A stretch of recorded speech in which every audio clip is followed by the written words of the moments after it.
নমস্কার বন্ধুরা, রাধে রাধে। বন্ধুরা, প্রাচীনকাল থেকে ভারতীয় সংস্কৃতিতে গৃহমন্দির ও দেবস্থান জীবনের অপরিহার্য অংশ। ভক্তি, আধ্যাত্মিক সাধনা এবং ধর্মীয় শৃঙ্খলার মধ্যে দিয়ে মানুষ ঈশ্বরের সান্নিধ্য লাভ করে। মন্দিরে প্রতিদিনকার পূজা, আরাধনা বা উপাসনায় মূর্তি, প্রদীপ ও ঘণ্টার একটি বিশেষ ভূমিকা রয়েছে।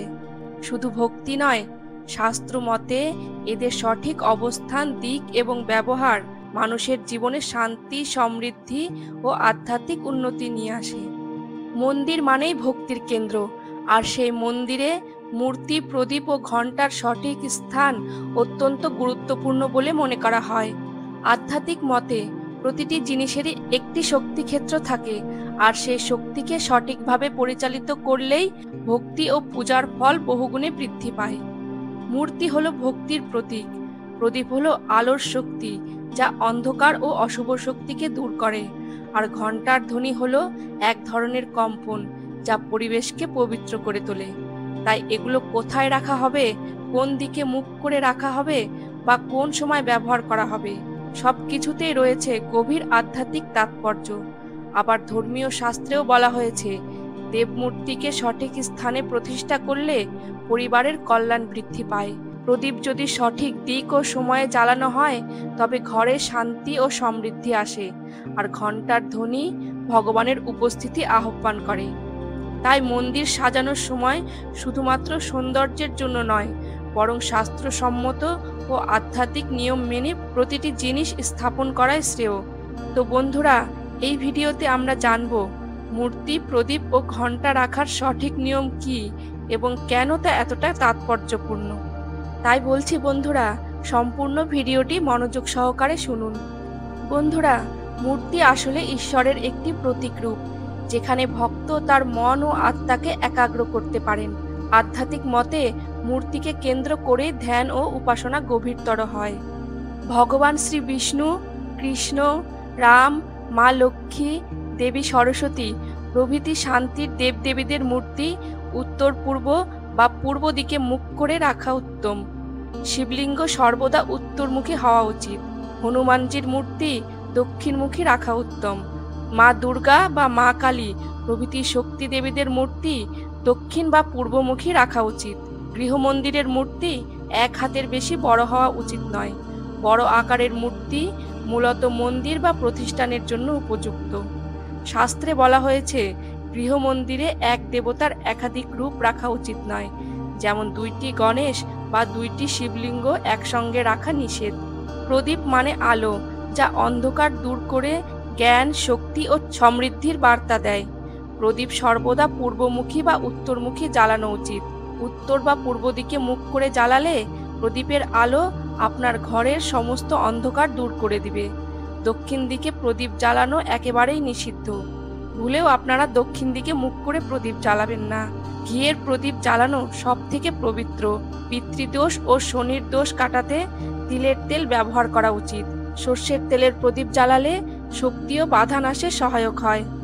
বন্ধুরা, প্রদীপে তুলোর সলতে সর্বাধিক শুভ। দ্বিসংযুক্ত সলতে অর্থাৎ 2টি সুতোর সলতে জ্বালানো সমৃদ্ধির প্রতীক। সন্ধ্যা প্রদীপে একটি প্রদীপই যথেষ্ট।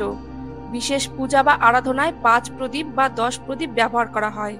আপনি প্রতিদিন যে সন্ধ্যাবেলা প্রদীপ জ্বালান, সেখানে আপনি একটি প্রদীপ জ্বালালেই যথেষ্ট। এবার আসি বন্ধুরা ঘণ্টা রাখার ও বাজানোর নিয়মে। ঘণ্টার ধ্বনি নেগেটিভ শক্তিকে দূর করে, মনকে একাগ্র করে এবং ভক্তকে ভগবানের উপস্থিতি অনুভব করায়। মন্দিরের প্রবেশপথে ঝুলন্ত ঘণ্টা রাখা খুবই ভালো। আপনাদের গৃহমন্দিরে ছোট হাত ঘণ্টায় রাখতে পারেন। পূজা শুরু করার আগে ঘণ্টা বাজানো উচিত।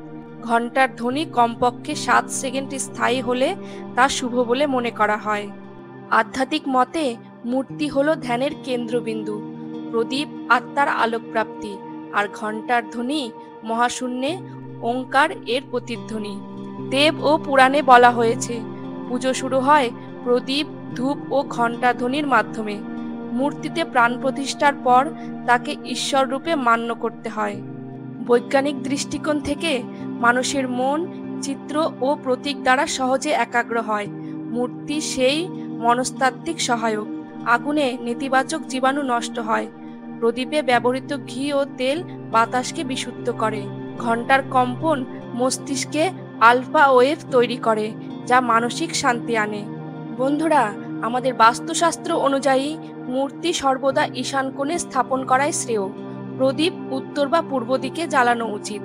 ঘণ্টা দক্ষিণমুখী রাখা হলে অশুভ ফল দিতে পারে, তাই ভুলেও আপনারা ঘণ্টা দক্ষিণমুখী করে রাখবেন না। মন্দিরে জুতো স্যান্ডেল পরে প্রবেশ করবেন না। মূর্তির সামনে কখনো পিঠ দিয়ে বসবেন না।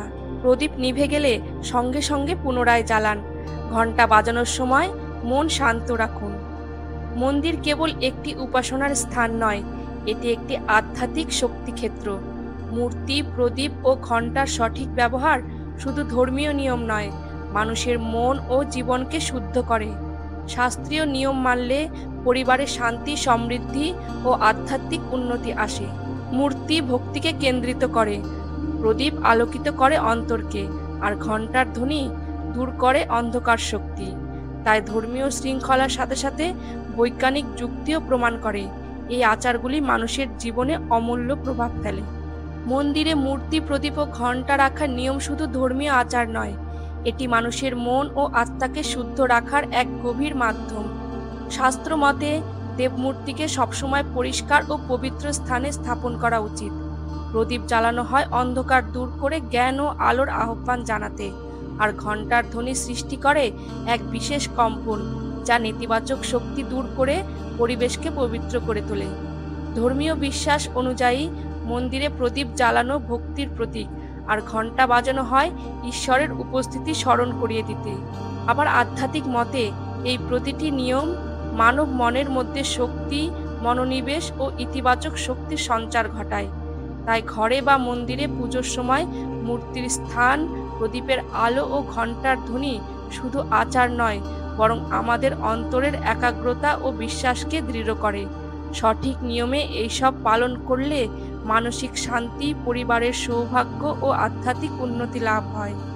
তো বন্ধুরা, আপনারা সঠিক নিয়মে মূর্তি, ঘণ্টা ও প্রদীপ স্থাপন করুন এবং সঠিক স্থানে এগুলি রাখুন, তাহলে এর শুভ ফল আপনারা পাবেন। তো বন্ধুরা, আজকের ভিডিওটা আর বড় করছি না, এখানেই শেষ করছি। ভিডিওটি ভালো লাগলে একটি লাইক করে দিন আর কমেন্টে লিখে দিন রাধে রাধে। আপনার পরিবার পরিজনদের সঙ্গেও ভিডিওটি শেয়ার করুন, আর আমার চ্যানেলটিকে অবশ্যই সাবস্ক্রাইব করে দিবেন। আপনারা সবাই ভালো থাকবেন, সুস্থ থাকবেন এবং সাবধানে থাকবেন। আজকের ভিডিওটা এখানেই শেষ করছি। রাধে রাধে।